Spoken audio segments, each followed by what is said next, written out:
નમસ્તે મિત્રો, સ્વાગત છે તમારું સ્વાદની દુનિયા ચેનલમાં। આજે હું બનાવવા જઈ રહી છું વેજ હાંડવો। જે કેવી રીતે બને છે તે આપણે તેની રેસીપી જોઈ લઈશું।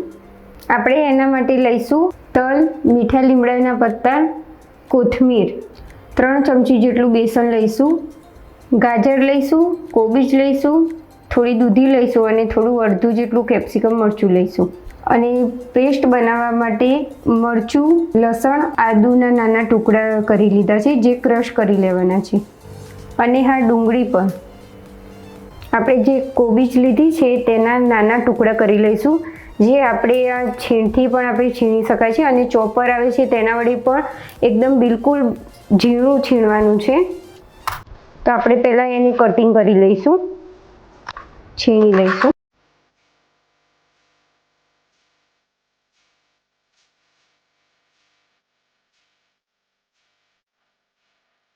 બધા વેજીટેબલની આપણે છીણ કરી લીધી છે, જે આપણે એક બાઉલમાં મિક્સ કરી લઈશું।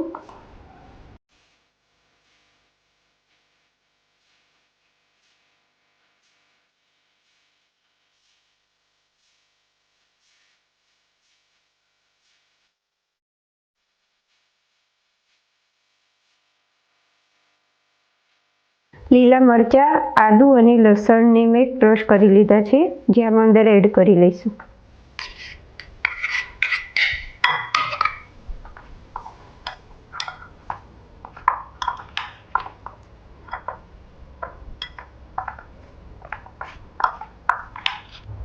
હવે આમાં મીઠું એડ કરીશું। આમાં થોડા તલ પણ આપણે એડ કરીશું।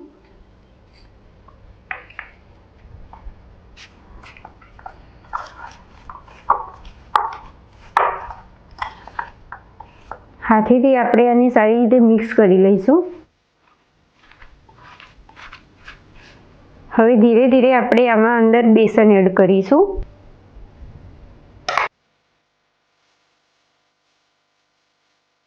હવે અંદર થોડી કોથમીર પણ એડ કરી લઈશું। પાણી એડ કરીશું। એક કઢાઈ લઈશું, આપણે એમાં પાણી એડ કરીશું। પાણીની સપાટી થોડું ઊંચું રહે એ રીતે આપણે કાંઠલો મૂકીશું, કાં તો કોઈ પણ સ્ટેન્ડ મૂકી શકાય। હવે સ્ટવ ચાલુ કરીને આપણે પાણીને ગરમ કરી લઈશું। જે વાસણ આપણે અંદર મૂકવાનું છે તો એમાં આપણે અંદર તેલ લગાવી લઈશું।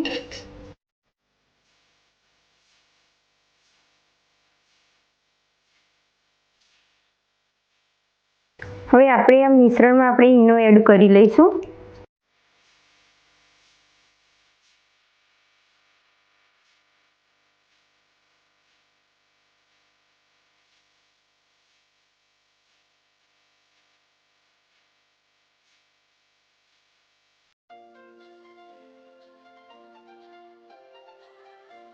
જેટલી વાટકી લીધી છે તેનાથી અડધું લેવાનું છે અને બરાબર ટેપ કરી લેવાનું છે।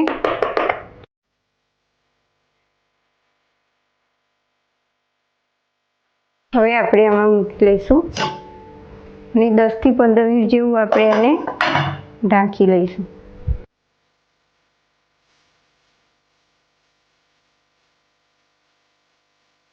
ચાલો તો જોઈએ આપણે। તો થઈ ગયું છે, તો આપણે હવે સ્ટવ બંધ કરી દઈશું।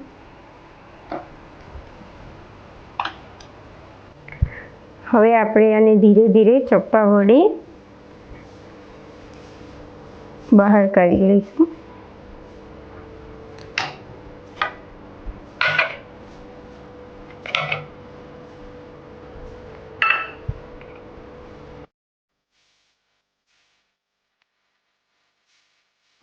હવે આપણું જે વધેલું ખીરું હતું તે આપણે ડીશમાં પથર્યું હતું, તો આપણે હવે તે 15 મિનિટ થઈ ચૂકી છે, આપણે હવે જોઈ લઈએ।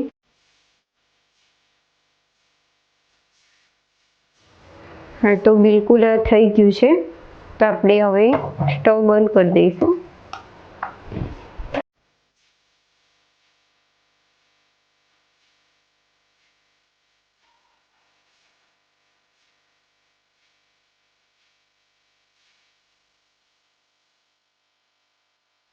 એક કઢાઈમાં 2 ચમચી જેટલું તેલ લઈશું.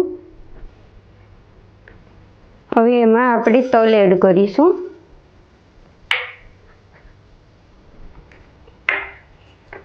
હવે મીઠા લીમડાના જે પત્તા છે તેને આપણે થોડા થોડા કટ કરી લઈશું.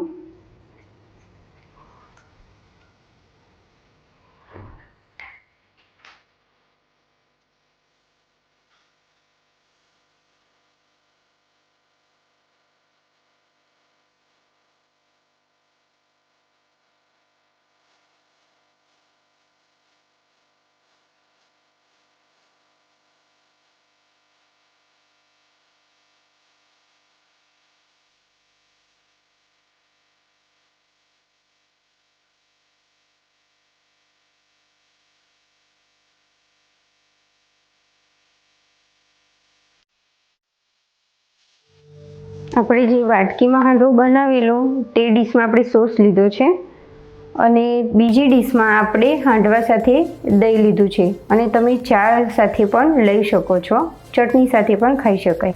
તો મિત્રો, મારો આ વિડીયો તમને કેવો લાગ્યો તે તમે કમેન્ટમાં જરૂરથી લખજો અને મારા વિડીયોને લાઈક કરજો અને ચેનલને સબસ્ક્રાઈબ કરજો.